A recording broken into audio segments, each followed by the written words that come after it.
What do you think of the ad featuring a Felton resident? It was kind of a shame because the facts aren't correct. We are saving money.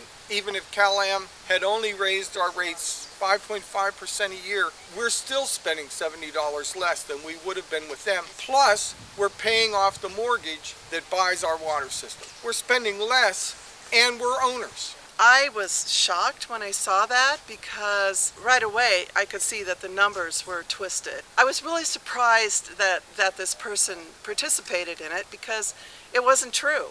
We're in the best shape we've ever been in. I have a grandson who's 17, and I can say to him, this is what we did when we were young, so that when you get to be probably in your 40s, you are going to be the proud owner of a water system.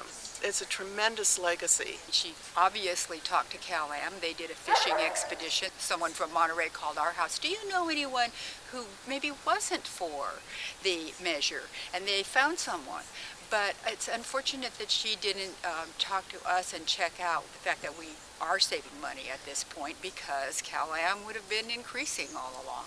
I am shocked. I am so surprised. Her water bill is less. Maybe she has leaks and she doesn't know that, and that's why she's not happy. Maybe she needs to check if she's got leaks. I know Beth, and I have no idea what she was thinking. She's clearly paying less for water now, all of us are, than we were paying 8 years ago under Cal-Am.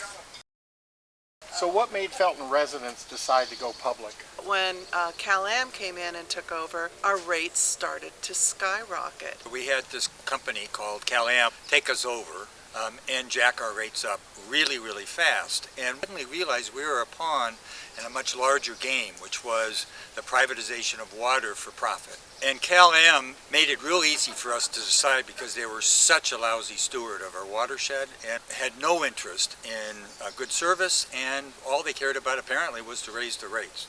We were tired of increasing and increasing rates. We were tired of having so little control over something so important to us. Tell us about your experience with the Public Utilities Commission.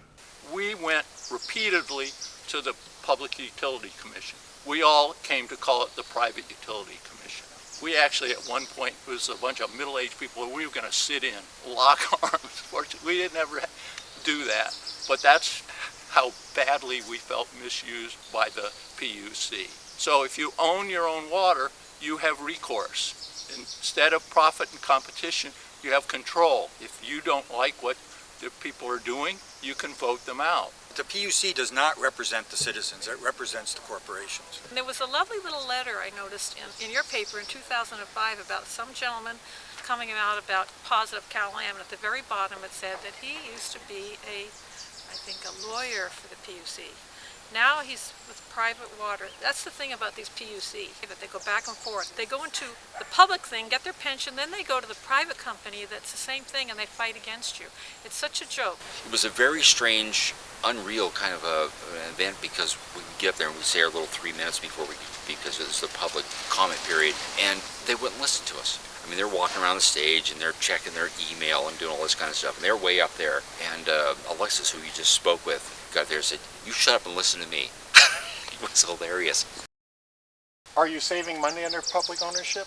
Yes, my water bills immediately went down 50% as soon as we became part of San Lorenzo Valley Water District. Since then, they've incled up a little bit. I'm still paying less than the lowest I ever paid with Cal-Am. Even paying the bond measure, we're paying less than the proposed amount of money that Cal-Am, we believe they would be charging us today. Oh, absolutely. We're saving money. Cal-Am was regularly asking for 20 to 25% annual increase when they owned the system. PUC would usually give them about 60 to 80% of that. So they were getting 10 to 15% every year that they owned our system. Our rates were skyrocketing. They were absolutely just gouging us. So if we assume that Cal-Am would have continued to get maybe 8%, which is very conservative, if you're not using very much water, you're probably saving somewhere around $70 a year. But if you have a garden and you're using a fair amount of water, you may be saving as much as $500 or more a year, even with the bond. Absolutely, we're saving money under public ownership.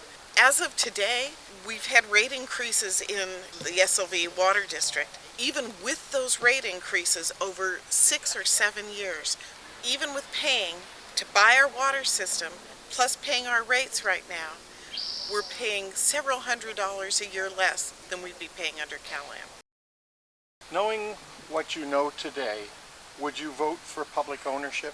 Oh yes, the greatest part of this whole thing is that when we want to know anything about our water, the water district is open all the time. They are a public entity. All of their information is public knowledge. They can't hide anything from us. How much they spend on treatment, how much they spend on infrastructure. And anytime we have a complaint or we want to thank them, their doors are open. It's one of the best decisions we could ever have made. Oh, oh, absolutely. Of course, and there's a financial magazine called Barron's, and they were highlighting how water is this great commodity. It is all over the world now. Probably 20 years ago, people thought, oh, it's just water, it's everywhere.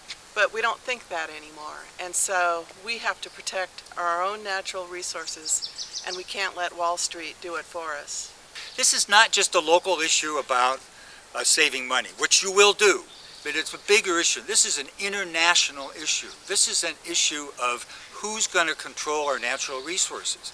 Water is a precious resource. It's becoming scarce. These giant corporations love this monopoly. There's no competition, and they want to control the water because they know it's going to be increasingly profitable. Now, why would we want people to make profit off our precious water? This is a critically important issue, and just ignore CalAm's lies and those stupid ads. Finding out what CalAm was and what the tactics they used were really convinced me it should be public ownership.